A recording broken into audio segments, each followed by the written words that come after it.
This is an 8 doing a drill, and this is what it looks like when it's done reasonably well. I've always liked the sound of it. I'd like to bring sculling and rowing to Amherst County. Rowing and sculling are all over Albemarle County. They're all over Northern Virginia. They're all over the Norfolk area. And last fall, I got to talking to Sweetbriar a little bit about their pond and the possibility of holding some sculling camps there. And we moved forward with that. But as you may know, the pond at Sweetbriar College is relatively small, and it's great for starting people out, and a little more space is needed to run a full-blown camp. So what we've done is set up 5 camps in June. First 2 days of those camps will be at Sweetbriar College on their pond, and the second 2 days will be at Mill Creek Lake. So it's the most immediately accessible form of rowing and sculling, and it's also the one that is foundational in, if you can't row a single, you probably can't row a 4 or an 8 as well as you think. It's a bit like saying, I'd like to be in an orchestra, but I can't play an instrument yet.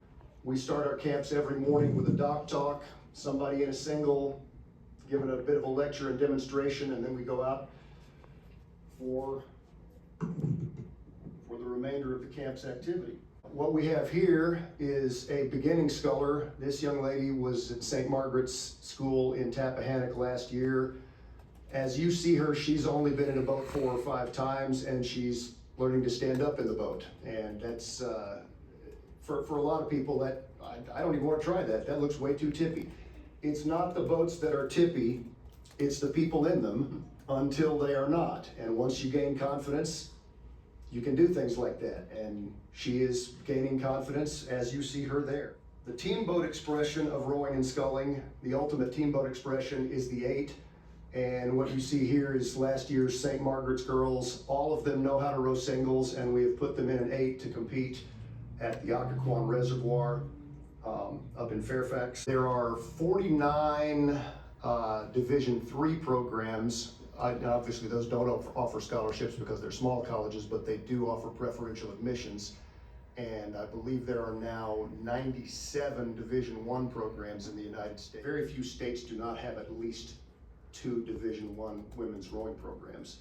So it's a very popular sport, and there are opportunities for scholarships to college and preferential admissions to college. The parents will be coming. They'll be eating in our restaurants, they'll be renting, Airbnbs or Elston Inn or wherever, but revenue will be coming to this county, and we really appreciate your effort. At permission to use Mill Creek Lake with all of the non-gas motor and flotation device plans that the speaker here has enumerated. Signify by saying aye. Aye.